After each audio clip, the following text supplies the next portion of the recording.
it's Caitlin. So today I'm going to be doing a review slash how-to on the St. Tropez self-tanning mousse. I really love this product, but we're going to kind of get into that later. Right now I'm just going to be telling you guys how I prep before I self-tan.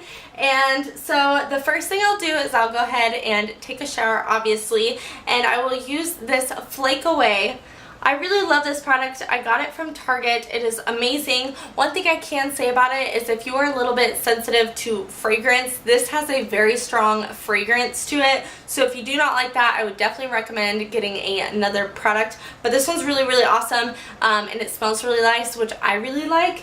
And then after I am done exfoliating, I will go ahead and shave. I would definitely recommend shaving afterwards because my skin is a little sensitive, and so if I exfoliate after I shave, it'll kind of irritate my skin. So I will exfoliate and then shave, and then after that I will use the Aveeno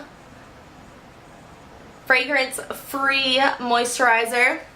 I really like this one because, again, my skin is sensitive, and so I will go ahead and moisturize after I shave, and this way I won't get any razor burn or bumps or anything like that. I don't want that under my tan. I do use gloves when I self-tan underneath my mitts. I'll probably talk about that in the video.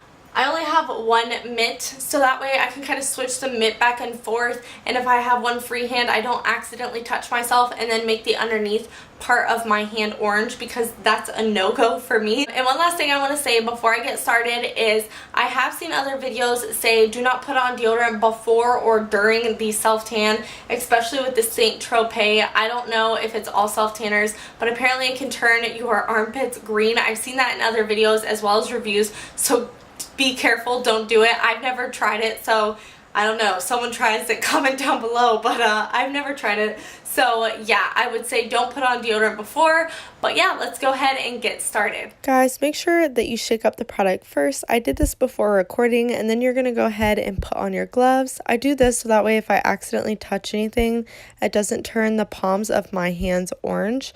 And right here, I'm going to do 2 pumps for my arms. You can kind of see it that the product looks a little bit green, but that is just so that way when it oxidizes, it doesn't turn your skin orange.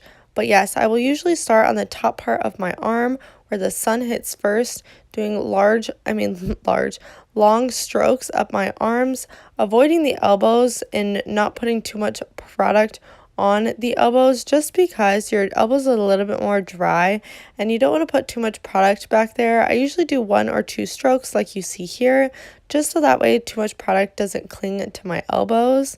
And then if you have any issues, like right here I was having a problem buffing it out, what I'll do is I'll just kind of go back and just kind of do back and forth motions, and that will get rid of any streaks. And then I will go to the top of my arm and just blend my arm up into my shoulder. Now I'll go ahead and do the same thing on the other side, just doing 2 pumps and doing long strokes up my arm, avoiding the elbow at first, using most of the product on the rest of my arm. And then once I have it all blended in, I will go up and down the back of my arm again twice. And then for my armpits, I will just use the extra product left over and do 1 or 2 strokes down my armpits. I find that way it doesn't really cling to your armpits. And then for my hands, I just use like a buffing motion and then just going over each finger once. I don't like going over my knuckles or my fingers more than once because I feel like it gives kind of an orange effect. And then after that, I'm going to go ahead and do 1 pump for my chest. And I use the pump also on my neck and on the back of my neck. I don't blend up into my face because I wash my face twice a day, and if I was to put the product on my face, which I've tried before, I just find that it just comes off in a few washes, so I don't really find it worth using the extra product for my face. If you guys are wondering how I blend my makeup in, I just use a little bit of extra bronzer. And that usually works for blending my neck up into my face.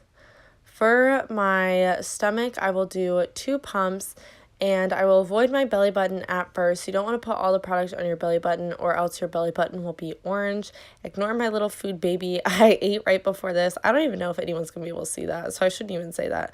But yeah, blending it out into my sides, and then kind of just making sure that there's no streaks on my stomach, and then doing one pump for my back. And the back's kind of harder, so you just kind of want to make sure, if you have to switch the mitt back and forth. But yes, blending my back into my sides as well, and making sure that there are no streaks on my back. Usually I'll check a mirror for this part, and I did after I was done, but it's kind of hard doing your back on your own. So now I'll do one pump for the top of my back, again switching the mitt back and forth. And I did miss a little spot kind of towards my bra area, so I did go upstairs afterwards and just blend that out once I saw in the mirror.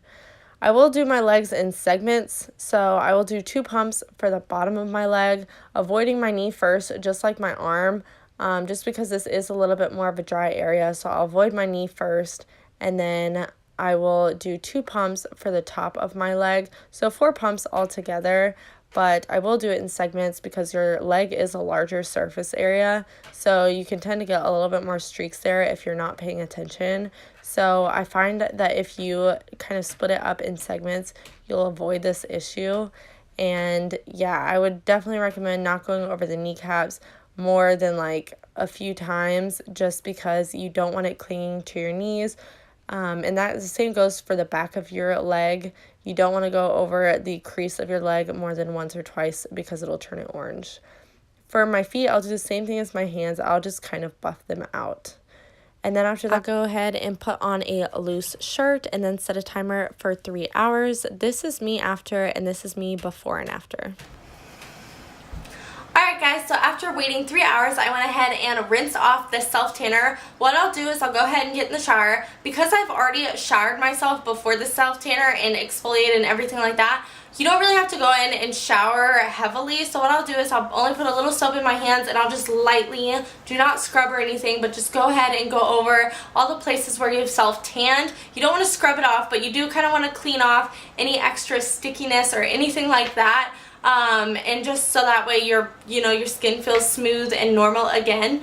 But yeah, that's all you're going to want to go ahead and do, and then go ahead and moisturize again afterwards, just to make sure that your skin stays nice and moisturized and the self-tanner stays nice and blended. I would say that the self-tanner for me usually lasts about 4 to 5 days, which is really, really nice. And this bottle has a lot in it for how much it is, which is amazing. I would rate this a 9. I really, really love this product. One thing I will say is it does give you a little bit of stickiness, and that's probably why I wouldn't rate it a 10. Because it is a little sticky, and so when you're sitting around it can be a little bothersome. But the reason why I think it is a little sticky is it does take a little longer to dry, which is a thing I kind of like about it, because when you put it straight on, some of the other self-tanners will just kind of stick in one place and it'll dry quickly, so you can't keep moving it around.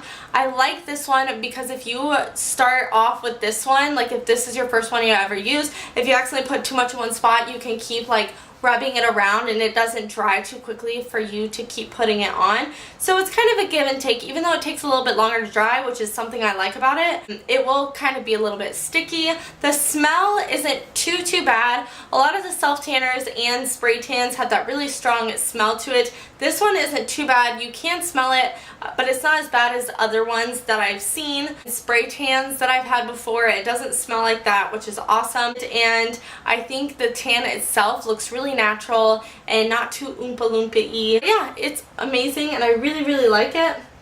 And it gives a really nice tan. But I hope you guys liked this review and my self-tanning video. If you did, go ahead and give it a thumbs up as well as subscribe. And leave in the comments section below if you guys have any other questions. But I will see you guys in my next video. Bye guys.